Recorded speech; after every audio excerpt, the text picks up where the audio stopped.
Hi friends, welcome to SVSA. మీ అందరికీ నూతన పరాభవనామ సంవత్సర శుభాకాంక్షలు. కాలచక్రంలో మరో ఏడాది గడిచి కొత్త సంవత్సరం అడుగుపెట్టింది. అయితే ఈ పరాభవ అనే పేరు వినగానే చాలామందిలో ఒక రకమైన ఆందోళన కలగవచ్చు. కానీ ఈ సంవత్సరానికి ఒక లోతైన ఆధ్యాత్మిక అర్థం ఉంది. అదేమిటో ఈ వీడియోలో తెలుసుకుందాం. అసలు ఈ పరాభవ అంటే ఏమిటి? సాధారణంగా పరాభవం అంటే అవమానం అని మనం భావిస్తాం.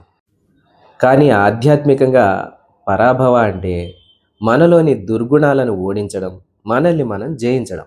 నేను అనే గర్వాన్ని వదిలేయడం, అంటే అహంకారాన్ని వదిలేయడం. నాది అనే సంకుచిత భావాన్ని వీడటం, అంటే స్వార్థాన్ని వీడడం. ఈ ఏడాది మనలోని అరిషడ్ వర్గాలను, అంటే కామ, క్రోధ, లోభ, మోహ, మద, మాత్సర్యాలను జయించడానికి మనకు లభించిన ఒక గొప్ప అవకాశంగా మనం భావించాలి. మరిక ఈ సంవత్సరం ఎలా ఉండబోతుందంటే, జ్యోతిష శాస్త్ర రీత్యా మరియు ప్రకృతి సిద్ధంగా ఈ ఏడాది కొన్ని హెచ్చరికలు చేస్తుంది. అదేంటంటే, ఎవరైతే వాళ్ళ యొక్క స్టేటస్ని, అధికారాన్ని, పొజిషన్ని చూసుకొని విపరీతంగా అహంకారాన్ని ప్రదర్శిస్తారో అటువంటి వాళ్ళు ఈ సంవత్సరం అనేక సవాళ్ళని ఎదుర్కోవాల్సి వస్తుంది. ఇక సామాన్యులకు సంబంధించి గర్వంతో ఇతరులను కించపరిచేవారు ఇబ్బందులు ఎదుర్కోవాల్సి రావచ్చు.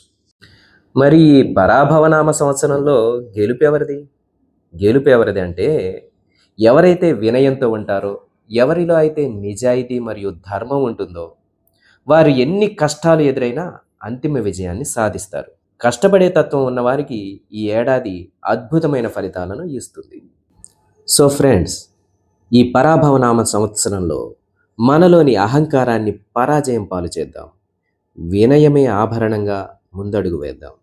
లోకమంతా సుఖ సంతోషాలతో ఉండాలని ఆకాంక్షిద్దాం. లోకా సమస్త సుఖినో భవంతు, సర్వే జన సుఖినో భవంతు. ధన్యవాదములు.